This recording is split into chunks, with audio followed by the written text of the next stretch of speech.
Transform your leadership development strategy from talent development, attraction and retention, diversity and representation to strategic thinking and succession planning. Learn more at www.soundingboardinc.com.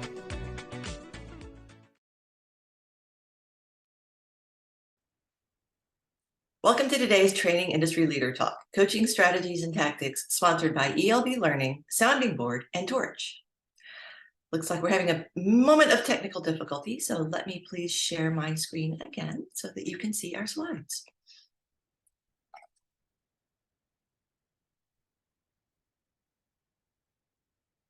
Here we go. Before we dive into I'm Dee Caraglino, your event producer and host for today. And before we dive into our first session, I want to quickly go over a few housekeeping items to help you interact with our speakers and get the most out of today's sessions. Throughout the event, please feel free to put your comments into the chat window and submit your questions in the Q&A window. I'll be monitoring those comments and saving your questions for Q&A toward the end of the session. I've enabled closed captions, and you can turn those on or off for the subtitles by locating the closed caption icon in your toolbar. We encourage you to share the information you received today via social media by following us on Twitter, or as it's now known, X. And we'll be engaging there throughout the event, so please feel free to join in. At the end of your time with us, you'll notice a short survey pop open in your browser, and we'd appreciate your thoughts on today's event. Lastly, all of our sessions are being recorded and will be archived on trainingindustry.com. You'll receive a follow-up email from us with a link to the on-demand sessions and the slides after the event. If this is your first Training Industry event, we'd like to welcome you. Training Industry exists to make connections among learning and development professionals. We offer tons of resources to support your role in L&D through live events like today's Leader Talk, as well as through articles on our website, our magazine, conferences, research reports, and our podcast. Make Training Industry your go-to resource for learning solutions. You can visit trainingindustry.com to learn more. And now, without any further ado, it is my pleasure to introduce you to our speakers, Lauren Morley-Hutto and Mary McGinnis. Lauren is a certified executive and leadership coach and senior director coaching excellence for Sounding Board. She oversees the strategic growth and delivery of Sounding Board's coaching solutions, including the team and global network of leadership coaches responsible for delivering coaching to develop the world's most impactful leaders. With 20 years of experience as a coach, trainer, and facilitator in the leadership development space, Lauren has designed, developed, and delivered over 100 different leadership development programs in multiple industries. Mary McGinnis is a certified evidence-based leadership and executive coach and director of coach guidance for Sounding Board. Mary currently oversees the mentorship and learning and development for a global network of leadership coaches responsible for delivery of coaching to develop the world's most impactful leaders. She has over 20 years experience directing workplace initiatives and developing leader and employee programs to create coaching cultures that improve collaboration, heighten employee engagement, and equip people to better navigate through the change, transitions, and challenges that arise in organizational life. Welcome to you both, and thank you so much for joining us today. Thanks, Dee. It's a pleasure. Glad to be here. All right. We're going to kick this off. Mary and I are thrilled to be here and talk with you a little bit about what we've learned over our collective 40 years of experience in the learning and development space, and particularly as we think about what we've seen to be most impactful in the way of developing leaders through leadership coaching in the last several decades. We would love to hope that you're going to get the following out of this conversation today, and we're going to give you some tips for how we hope you can engage with us. One, we want to share what we've seen to be probably emerging, maybe non-traditional, but yet really effective approaches to coaching leaders that helps accelerate leader growth and organizational impact. We're going to share a little bit of our strategies for how you actually implement these in your leadership coaching approaches. And then we're going to assess along the way through a couple different modalities how aligned your leadership coaching is to these emerging coaching practices. So before we're going to get started here with a word cloud and a little Mentimeter activity. But before we do that, I want to invite you, as we start to get into our conversation today, to use the chat in two ways. If something we are saying is really getting you excited, like, yes, this really aligns to how I approach my work, put the plus symbol in the chat. If something we're saying is, oh, that's really interesting, food for thought for me, need to take that offline and reflect on whether that will work for me, put a little caret, which for me is on my number 6 on the keyboard. So feel free to add the plus sign, the caret, as we get started talking and sharing some of what we've experienced. And we'd love to be able to see how that's landing with you all as we get started. So we're going to move next. We want to take a moment to just have you reflect and think back to when you were first exposed to the art and practice of leadership coaching. Might have been a year ago, might have been decades ago, but think about when you were first exposed, how have you and the world evolved since then? And we want to get through this Mentimeter in one word, what you see is different today about leadership coaching from the time you were first exposed to that. So you can either go to menti.com on your software. You can hold your phone up and scan the QR code that you see here, and then enter the numerical code that you see. I'm going to give everybody a minute to pull that up and add the one word that describes how you and the world have evolved since you were first exposed to leadership coaching. What's different today? Thanks, Anna, for putting it in the chat too. Quick link. All right, now I'm going to switch over and show what's coming up. I knew technology, Mary, would be in the heart. What did you expect to see that you're noticing? Yeah. No, I appreciate the big virtual right there in the middle. And hybrid. I think that's an interesting observation, right? That coaching is actually embracing technology and what we do in person, human to human. Yeah. Flexible, complexity. We're going to talk about that a lot today. I think everybody's very tuned in and aware that we're living in a really complex and uncertain and unpredictable world. And so that's what leaders are having to navigate every day in the business environment, how they lead others through that type of complexity and uncertainty. Personable, people-focused, we're going to talk about that too. We bring our whole selves to work, whether we want to believe we do or not. And we've learned that, I think, a lot through the pandemic. So we'll get into that as well. Anything else jumping out to you, Mary? No, I like that balance of the human to human, the personable, and the technology, right? That these two can live together harmoniously and really serve our coachees, our leaders that we're coaching. Yeah. All right. Oh, I need to refresh here. Thanks, Anna. Let's see, there's more responses. Oh. Look how many more. All right.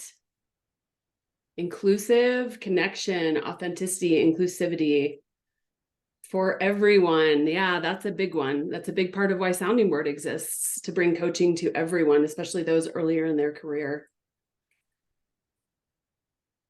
Awesome. All right. Remote. Okay. Noticing that remote is small.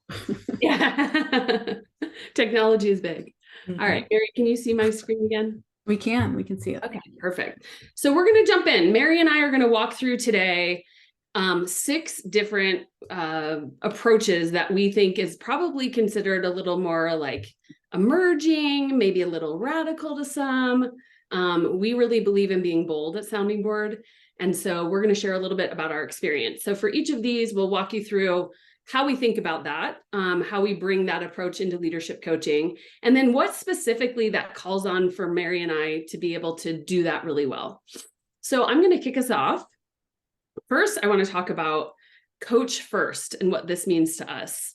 So we know that today leaders need leadership development to happen on the job. No longer do they go off to, 5 days at a conference or a leadership development program and then be able to come back into work and try to, embed that into what they do. They really need to be able to develop on the job in the midst of managing full plates already and experience the value of coaching right away in order to get bought in right away. So what we know is that the research and work on building trust suggests that trust actually requires warmth and competence. So double clicking on each of those, warmth is a factor of empathy and authenticity, which of course we hope is being created in a coaching environment and relationship. And competence is a factor of logic and credibility. So what we've really seen is that starting a coaching engagement focused purely on rapport or relationship development through what can typically look like a 1 to 2 session discovery experience. We've seen that coaching first, while weaving in a design of the relationship and development of rapport, is actually focused on generating competence and logic as well as warmth. And so we see that generating these together actually builds trust faster. Plus, when you leverage technology, which Mary will get into later, to support the discovery process, that actually allows for you to maximize the time in session when you're coaching to really get to the heart of the work. And yet we recognize, for myself, what I've learned is that this required some shifting for me as a coach. The first is that I had to let go of the assumption that people won't go there with me. If they don't know more about me as a person, if they don't know about my approach to coaching, or, if we haven't had that moment to talk about, here's my background, tell me about your background, what brought you to this moment. And so I've actually found the opposite to be true in working with hundreds of leaders across a variety of backgrounds, identities, and differences. That the research really has shown that people who are more unfamiliar with coaching, especially, this approach helps reduce that ambiguity effect, which is really kind of this cognitive bias we all hold that drives people to avoid situations that seem unclear or uncertain. So if they haven't been in coaching before, actually getting into the coaching makes a really big impact up front and gets them enrolled faster. And then I've also had to trust myself and my coachees that those details, which of course us as curious humans always want to know, they'll come with time, about who they are, what they need, how they approach their work and their leadership. And what I've actually noticed by doing this is that when we jump into exploring what the leaders really, really want for themselves, we actually tend to reveal faster some of the most powerful aspects of themselves, their beliefs, their values, and their emotional intelligence. So I'm seeing a lot of plus signs coming in. I love that this is resonating with folks. I think Lisa and anybody who joined later, please put a plus mark in the chat. Thanks, Avery. If something we're saying really aligns with how you approach your work. So I'm going to turn it over to Mary to take us into the next area of exploration.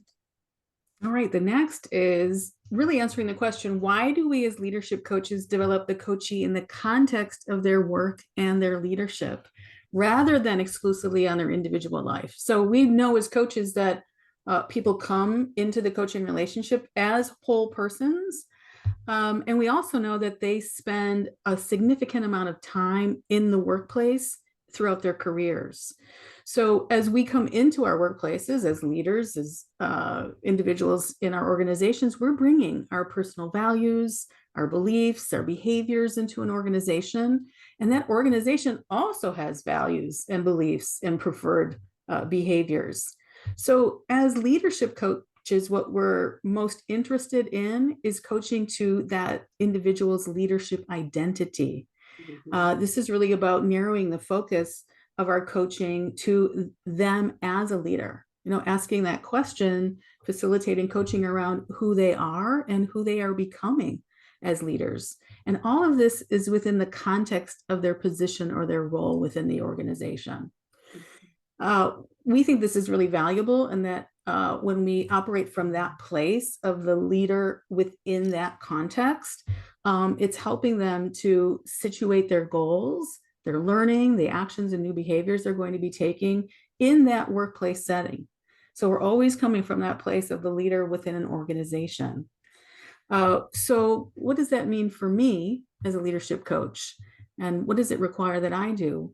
Well, I have to help that leader better understand their values and their beliefs and how they are informing the decisions and actions and relationships that they have within their leadership role within the organization. I have to bring the leader back to a conversation oftentimes when they want to share what's happening outside of work, and bring that back into the workplace, right? How might what they're doing outside of work have an impact for what they're doing inside work? And then finally, I think it's not that we don't see our coachees as whole people, right? We really do.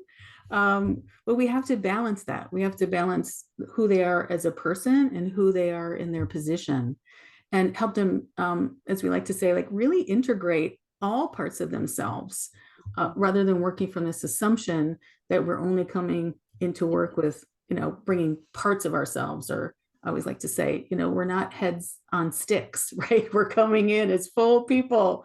So how do we put that on balance in terms of the coaching and their, who they really are becoming and developing as leaders? I really appreciate what you're naming, Mary, because I think one of the things I've noticed too is that when we create this space to allow and recognize that people have things going on outside of work, but help them actually notice and pay attention to how those dynamics actually impact how they're showing up as a leader, they're actually sourcing to really understand their impact in a different way. Can you give an example of just where you've helped people like look at something that might be happening for themselves outside, but that it's created great insight for the impact they're having or not having? Sure. Yeah, sure. I have a very recent example of working with an executive coachee who is struggling with balance. She has a big job. She has a lot of responsibility. And in fact, she is really managing all the crisis intervention that goes on in her work. And so she came into coaching with that desire and want to bring more balance into her life, to spend more time with her family, to spend more time taking good care of herself. And that was a situation where we coached together around, well, what does this mean in the context of her leadership, right? How is that connected with who she is and how she shows up in the relationships that she has on campus? And how that also affects what sort of the strategies that she's going to take in terms of her development goals in leadership. Love it. I'm seeing some carrots in addition to plus. So this might be a place that folks are going, oh, interesting. Let's head into the next area. What we've really seen, and we work to develop our coaches around, is this concept of shifting the thinking to create a sustainable change in behavior over time. And we're talking about real sustainable development for leaders on the job. It's not just enough to focus on trying new things as a leader, like practicing and experimenting. Oftentimes those things won't stick over time. Folks will just revert back to the previous behavior that felt a little bit more comfortable. Learning new behaviors can be uncomfortable. So leadership development really has to go below the surface and focused first on shifting the thinking, the mindset, the perspective of the leader in order to create a more lasting, sustainable change in behavior. And so what we found is that really it's only with a new lens or a new perspective that new or more effective, impactful, innovative ways of leading can actually be found. And what I've noticed is that often leaders already have the skills, especially, mid to higher level leaders who have a little bit of experience. They've already developed the skill set. Mary's going to talk next about how we think about development. But they often just need to unhook themselves from the point of view, perspective, mindset that they've gotten stuck in order to recognize and appreciate why they need to leverage the skills that they already have.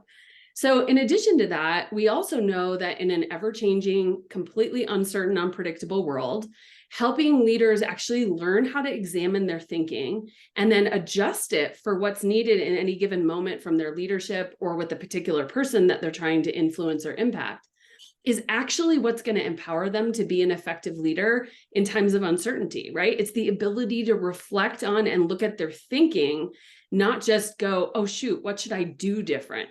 They first need to go, how do I need to think about this different? Because I've never been in this situation before. And so as a coach, in order to help facilitate this in coaching, I really have to help leaders go deeper in examining their thinking and to help them look beyond that first thing they bring into the coaching conversation. Like the opening topic is never the real topic. So for example, if someone wants to process how to approach a difficult conversation, I can't get swept up as the coach in the drama or dynamics of the situation they're bringing in. I actually have to be able to look beyond what they're bringing into the moment and help them see and reveal how are they contributing to being in these types of dynamics or situations within the work environment. So help them look at what thinking are they holding that's getting them hooked into those dynamics and how to get out of those. That also, lots of plus signs coming in. That also means I have to bring a high level of self-awareness and self-management into my coaching so that I don't get caught in this desire to be immediately helpful by staying at the surface, action planning with folks. Instead, I have to keep myself and the leaders that I'm coaching really staying in a space of discomfort of what it can mean and look like to actually examine how we think about something, for better or worse. Oftentimes it means revealing a pattern of thinking that is really hard to recognize that you're holding. So from that new level of awareness, I'm both surprised and not surprised at how many people were resourceful enough with a new frame or perspective to actually be able to find their own way out of it, which means the coaching doesn't always even have to go into action planning, because that new shift in perspective really automatically helps them see which behaviors they need to choose to kind of support that further. So I'm going to throw it over to Mary, because she's going to talk about something next that I think also really complements this well. Right. Thanks, Lauren. Well, so let's talk a little bit about horizontal and vertical development. I'm actually noticing a comment in the chat from Dee where she says, learning what you need to do is easy. The hard part is actually doing it. That's right, right? So that, traditional models of learning are horizontal. It's very much around, how are we going to fill the gaps that we see in knowledge and skills and abilities, doing that assessment, and then putting people in training so that they can improve and increase these technical skills, so that they can manage and they can lead more tactically. We need that. So we're not throwing that out with the bathwater, but we're also saying is that vertical development needs to be in the equation as well. And when we talk about vertical development, I think of this as adaptive development. This is what was coming up in our word cloud, right? That we live in a space of complexity, fast moving change with the technology, with our business environment. And in these complex environments, we want to develop leaders to interact well with that ambiguity and with that unknown. And so what we're doing in vertical development is developing that in leaders, that ability to go deeper in their existing skills, right, in their horizontal development, but also to grow in that ability to navigate the VUCA, to make decisions quickly in the volatile, uncertain, complex, and ambiguous environment. There's a power in vertical development, I think, and it is connected to what Lauren's saying about that shifting of thinking, right? Yeah. So if we're very effective in coaching and we're getting below that surface, we're actually helping our leaders to have a paradigm shift, right? So that old thinking, that familiar way of thinking is not going to serve the leader in this new environment that it has all of those aspects to it. If we're doing it effectively, they may change their worldview. They may change a perspective. I think as you were talking, Lauren, I was thinking that the role of the coach is to help the coach to see the many truths, not just their truth, but this multitude of truths that exist, and to coach them in being able to hold that. And and it's more than the either or thinking. Exactly. It's that ability to embrace that. And we talk about that in coaching, right? That ability to hold these multitude of perspectives and ways of seeing the world. I think also in vertical development, we're looking at those three things. We're looking at the cognitive, the social, and the emotional. And so in coaching, we're wanting to create that greater capacity for empathy, for collaboration, for deepening of relationship. And we know from reading the research that these are the things that often rise to the top of what our organizations are asking for from our leaders to develop in those ways. So we need both. How does that show up for me? Well, I have to be a continuous learner. This is how I think about it. I have to actual model the way. I read a lot about the industry that I'm in. I look at the research and the practices in neuroscience and adaptive leadership. That's really the nerd in me, but I'm also very kinesthetic. I'm an active learner. I like to be in new experiences. I like to put myself out into challenges, new cultures, new language, physically challenging adventures. I think those have me growing vertically. And if I'm growing vertically, then I'm better serving my leaders. I also think in that space of experience and learning and vertical development, it's making me sharper. It's because I'm operating from a place of wisdom, which sort of transcends all of those things. And I'm tapping into multiple intelligences, which also include my intuition, right? We don't want to discount our intuition. I think the last thing I'll just say here is that in vertical development as a coach, I can't shy away from the hard question. Yep. I have to be willing to be bold, as Lauren was saying earlier, and challenge a perspective and challenge those patterns of thinking that keep people in a status quo. Yeah. So that's about that, creating those opportunities for that deeper reflection, which, as you said earlier, Lauren, sometimes that in itself will create a shift. Yeah. And that's an action that's occurring right there. Yep. In the coaching session. So we need both. Yeah. Which pairs really nicely with this next point that I want to bring in, which is we really believe in focusing on what we call the coachee or your client's big leap, and bringing your full self to the relationship. So, many coaches were trained to keep a really hard focus on the coachee and not bring themselves into the coaching relationship. And yet, as we just talked about, it's really obvious, particularly following the pandemic, people can't separate themselves out at work. And here's the other thing, not only is it not possible, employees, like all the research is saying today, employees are looking for organization and work cultures that no longer expect that of them. They want to bring their whole selves to work. They want to be seen for all of the different aspects of their identity. And so at Sounding Board, we see coaching as a true partnership in service of developing the leaders. And we believe that helping leaders reveal and be able to see their blind spots, including what big leaps really exist for them in their leadership development, actually is critical to helping them see the kind of impact they could have. Science tells us that when a coach, engages a leader in stretching their thinking or their behavior to create that just right amount of difficulty, not too easy, not too hard of a challenge, the potential for learning and insight is actually greater. And that optimal amount of difficulty or challenge is just beyond a person's current ability. So they actually need to be able to hear the thinking of others, including their coach, to be able to source ideas and possibilities for them to grow their own capabilities. I can't tell you how many times I've heard leaders say, well, I've never seen anyone who does this well, so I literally don't know what else it could look like. So the key differentiator here is that we want to help to reveal things to them that's really, it helps them shift their thinking, give them possibility.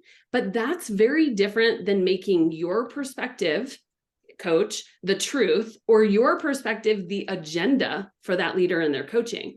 So there's a balance of bringing your perspective, your full self, ideation contribution, and full agency still living with the coachee and the leader.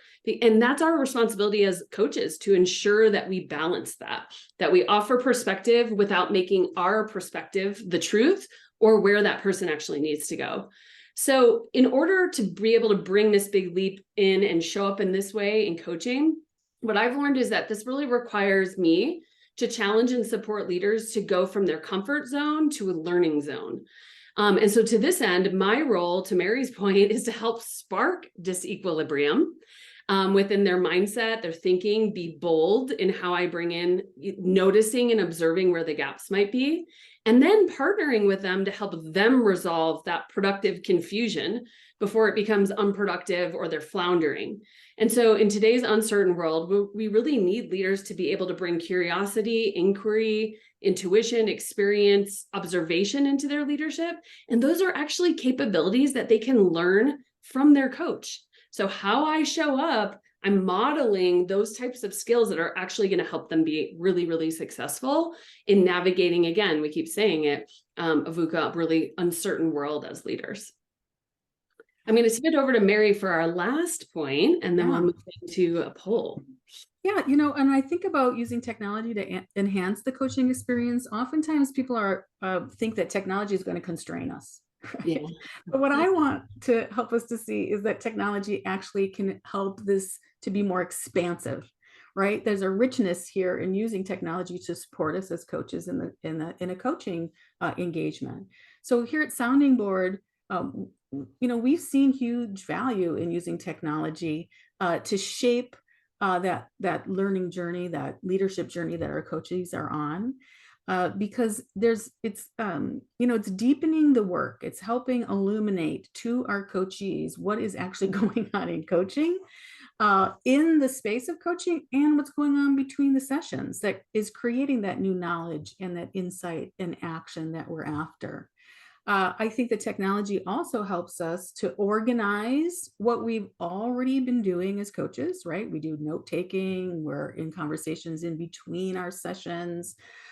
So it's just a better organizational landscape, I think, not only for us, but also for the coachee and for that coachee within the organization. Mhm. So at Sounding Board, we have organizational sponsored coaching engagements. And what this allows, the technology allows our coachees and coaches to do is to document those goals, to reflect on the types of surveys and 360s and leadership profiles that are being administered throughout their engagement, and then sharing some of that data with those stakeholders. So I always like to say that in the coaching that we have here at Sounding Board, that our coaches can lift the lid on what's going on in their leadership development to others. I think that's really powerful and exciting, in that the coaches choose what they want to share with their managers who can support them outside of the coaching relationship. What else do I want to say about this? I think, Mary, can I add one point? Because there was a question that came up about involve the leaders in the coaching process. And so I just want to name that actually leveraging technology is how we do that. That's our default. We bring in the manager's perspective before the coaching engagement, in the middle, at the end. We also have a way through our technology and our software to actually bring their perspective in, while also managing for the confidentiality of the work that's happening. So I just want to throw that in because it's another benefit of technology. Yeah. And I you know, as a coach myself within this tech-enabled coaching platform, I find it to be so, number one, aligned with how I coach. So there's all these tools and these features like chat and surveys and note taking and assessment results, as I said earlier, that are going to capture that progress and results. And I can refer back. So that's the beauty, going back and saying, hey, did you see where you were 3 weeks ago, 6 months ago, and how far you've come in terms of developing these capabilities or taking those risks as a leader? It's exciting. And it's powerful to the coachee when they see that their thinking actually has shifted and it's documented there. I think the other thing that I do is, you know, in the old days, I would take notes and my coachees wouldn't see them. And now I can offer that to my coachee. I can say, I have a philosophy or a belief that I share my notes. So I'll be sharing them with you.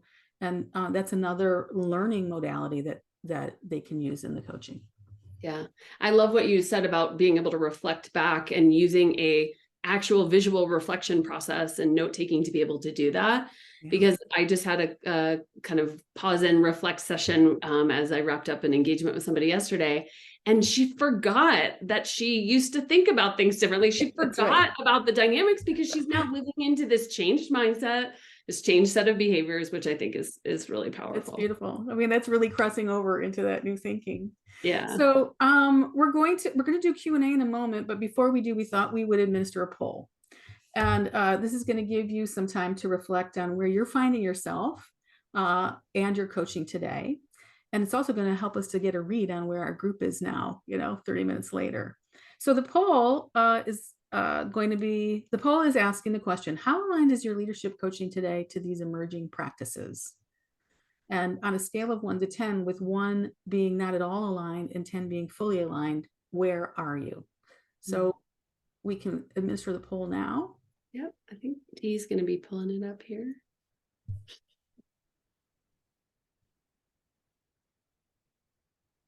And thank you to all who've been contributing with the pluses and carrots in the chat. It's been really valuable to see your perspective there. So the poll is up. I can see it. It's asking the question. So 1, not at all aligned. 10, I'm fully aligned. I got it.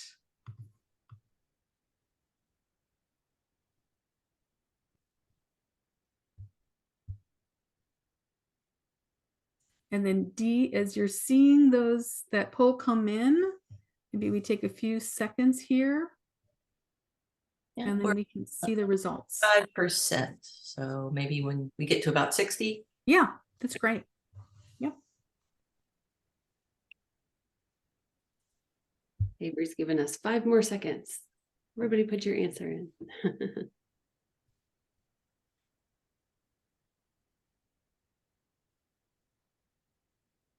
While we're waiting, I'm just seeing some, oh, here we go. Great, fantastic. So yeah, about 23% are at midway, somewhat aligned there in the middle. And then we're actually seeing kind of a bell curve. We like the bell curve. Helps us to sort of see where we are in our evolution of coaching and where we might want to focus on attention, just given what we've talked about today. So let's just take a moment to reflect. This is what we do as coaches.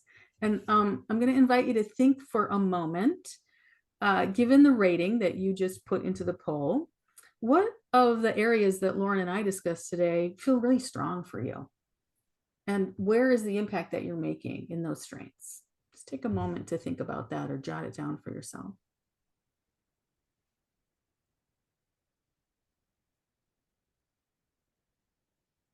All right.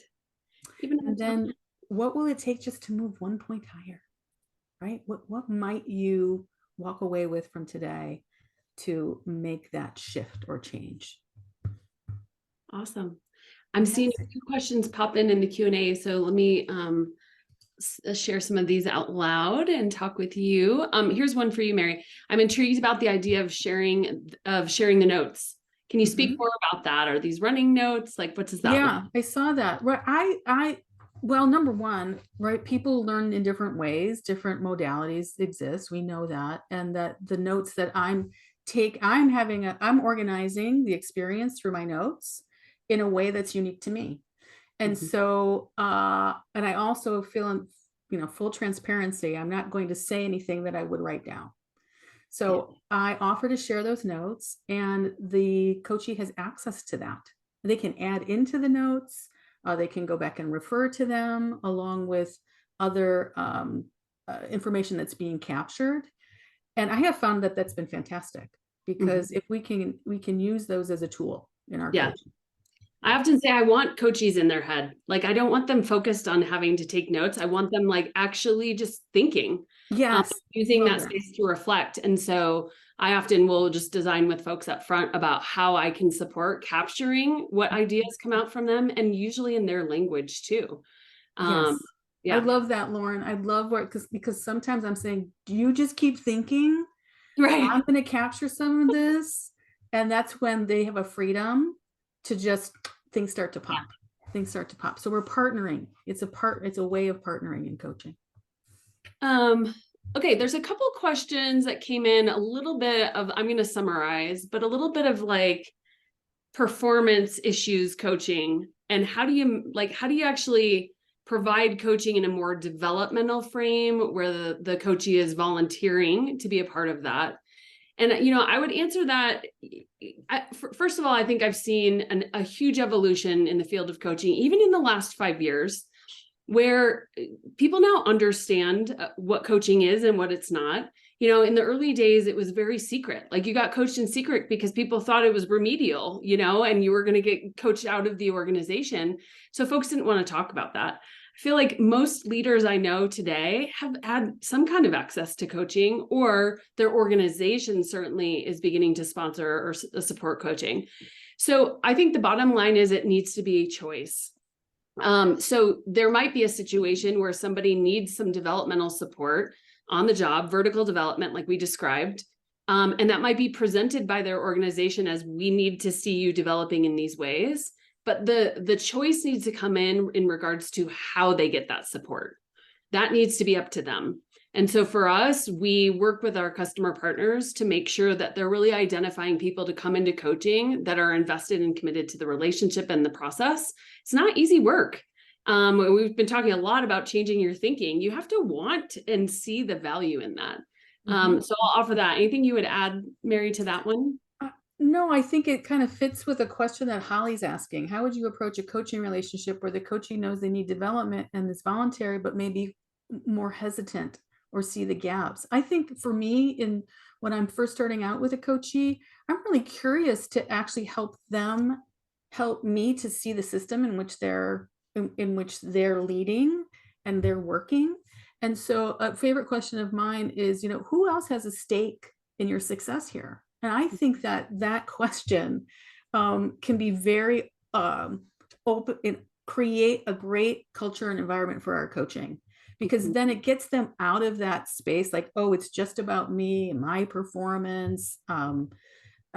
It takes some of the weight off to see that, oh, I'm operating in this larger context, and that there's value in me changing or moving on in this development, because it's going to have an impact in the relationships or my team or with my boss or even at home, my stress levels. So that's how I approach it. And they're telling me, and I'm listening very, very closely for, oh, where are the incongruencies or the tensions or the polarities, right? Yeah. Where is that? And then I can coach first. I can go right in there and say, that's fascinating. Yeah. Tell me more about that. And explore into it immediately with them. And now we're coaching. Robin asked a question. I love this one. Tech conversation. We talk a lot about AI replacing coaches, but do you have any research and insight about how to use AI as coaches in the coaching process? What I want to share here is that our position at Sounding Board is there's a lot of value in what is coming out of AI and how it can support the human coaching relationship. We personally have a stance that we don't believe AI should replace the human coaching relationship. We believe it should be used like technology to enhance what can be done in that process. So what we're looking at is, how do we use AI to help stimulate getting folks into their coaching engagement? Like, hey, reminders around scheduling and all of that. How do we help support prompting them to reflect in between their coaching sessions to maintain deepening the work of reflection and shifting the thinking that we talked about earlier? We also see a lot of value in using AI to bring others in. Like, how do we help stimulate the coachee or that leader getting their manager directly involved? Prompts for the manager to support them throughout the coaching process. Like, hey, the leader, one of your leaders just has like some really key insights in this session. Be sure to ask him about it. So that's something that we're really building our strategy and framework out around. Yeah. I believe we've got about 2 minutes left. Maybe time for... We've talked a little, there's a question from Stella about involving the leader's leader in the coaching process.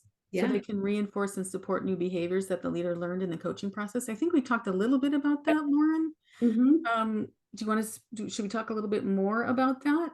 Yeah, I think I mentioned a little bit the use of technology and bringing them in. We also have the ability in many traditional coaching engagements, often bring the manager in for what we call a manager alignment session. We usually might have 1 or 2 of those in a 6-month engagement, but that helps create and ensure alignment around the developmental goals kind of earlier in the stage of the coaching delivery, and then later an opportunity to reflect.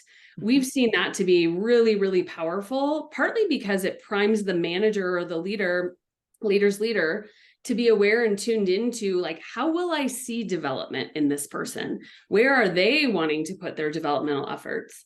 And then obviously the opportunity to like celebrate their growth. One of the things, because we've talked a lot about shifting the mindset, one of the things I see kind of earlier, like if in a 6-month coaching engagement in the first 3 months, a lot of that change might be internal. It might be a change to their mental model or framework about how they view impactful leadership, who they see themselves being as a leader. So that's also why, back to the technology piece and these manager alignment conversations, being able to push out, like, here's how my thinking is changing in a way that has that leader volunteering that information out to their manager through technology or through one-on-one conversations can be really impactful. Yeah. And I think that's the question. Dee's got that in the is mentioning that, and others are mentioning that, like, how is the technology supporting all of that? And technology supports all of that. And I also think there's a piece in here around the coachee using that technology and having the freedom to make these invitations to their leader, right? Yeah. Come on in and see the goal that I'm setting and share the results and progress that I'm making. Come on into that manager alignment conversation, and let's make sure that we have really strong alignment about what a successful engagement is about. So the technology is supporting all of that, along with surveys too. The manager leader are being asked to share their observations and their feedback based on what they're seeing, the behaviors and the mindsets that they're seeing in the environment. I'll just close with, there's some questions just about technology. You know, at Sounding Board, we have built a leader development platform that allows us to manage all of what we're describing through our software. So whether we deliver the coaching, whether an organization adopts our software for use for internal leader development programs, coaching and mentoring, everything we've been describing, this functionality that the technology can use, can really support any of those leader development efforts. I know we're at time and there's a few more questions. Feel free to reach out to Mary and I in the follow-up. We'll send out in the deck, you'll have our contact information, find us on LinkedIn. We love talking about this stuff, but I'm going to pause and turn it over to our hosts.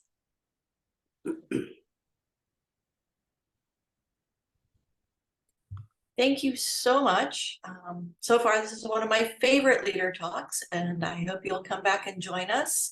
This has been super interesting. Thank you so much for coming. And like she said, we will send out all of the information for you to follow up with them in the post-event email. Thanks, everybody. So great to be with a global group, and great questions this morning and afternoon and evening. Take care. Thank you. Okay, we are going to take a short break and I will close out this session. Please go back to the lobby and join the next session where we will have Ellen Gomes. She will be joining us from Torch.